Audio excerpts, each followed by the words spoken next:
Due to bubbling geopolitical tensions, Russia needs to show its presence in various parts of the world.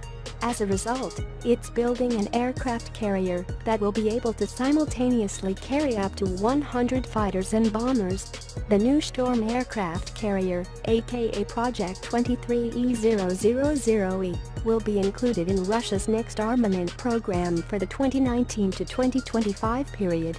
The aircraft carrier will go into service in the Navy by 2030, and experts say that its potential base will be Severomorsk, 1,880 kilometers north of Moscow.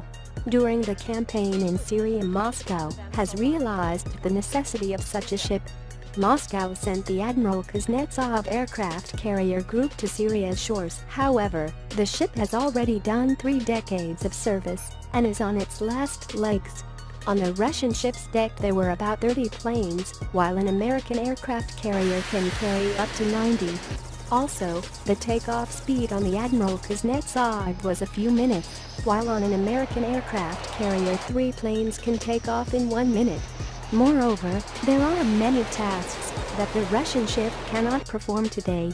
Therefore, Russia needs a new modern aircraft carrier, said a source from Russia's defense industry. In today's geopolitical conditions, Russia's presence on the world's oceans is necessary for protecting itself from potential aggressors, experts believe. An aircraft carrier is a point of strength. It can move about the world and dictate its conditions to others. Of course, for the Americans, our aircraft carrier means nothing because they have 19 of them, while Russia will have 1, 2 at the most. Nevertheless, it's a force to be reckoned with, a source told RBTH. What is Storm all about? The Russian ship's parameters will be similar to the U.S. Gerald R. Ford supercarrier, notes Professor Vadim Kozulin from the Academy of Military Sciences. Like the American carriers, Storm will have a completely open deck.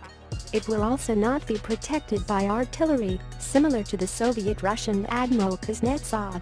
It will be a floating airport that is accompanied by an entire squadron of ships, added Kozulin. The area of the takeoff deck will be equivalent to 3 football fields. The deck will contain 4 lanes of various lengths, as well as a mixed launching system comprising springboard and springboard catapulting. Kozulin stressed that due to the absence of weapon systems aboard the aircraft carrier, it will be guarded by about 10 ships including frigates, destroyers, cruisers, and submarines. Also, 2 RITM-200 nuclear engines will help Storm accelerate to 30 knots, 30 miles per hour or 55 kilometers per hour. The ship's overall displacement will be 100,000 tons and its draft 11 meters. The ship's crew will be about 4,000 strong.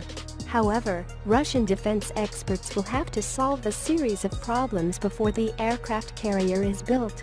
What the aircraft carrier lacks, Storm's deck will carry MiG-29K fighter jets and the naval version of the 5th-generation T-50 plane, Kozulin believes. And while the Navy has already received deck fighters from the MiG family and perhaps even tested them in Syria, the new generation T-50 is only being developed in Russia, and its ship version still only exists in blueprint form. Also, Storm will need corresponding infrastructure. A special dock will have to be built for such a ship, and it will have to be protected as it stands in the harbor on all sides, land, air, and sea. This means that additional air defense and Coast Guard units may appear around its base, explained military expert and deputy director of the Institute of CIS Countries Vladimir Evseyev.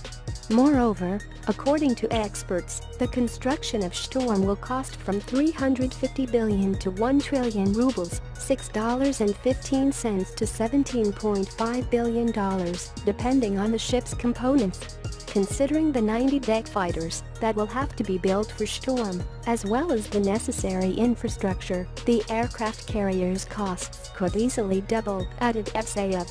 Because of the high price and the economic sanctions, many experts, including one of the creators of Storm's first model, Vladimir Popelyev, doubt that the project will appear in its original form. Consequently, the constructors have already begun developing an equivalent that has smaller dimensions but similar combat potential.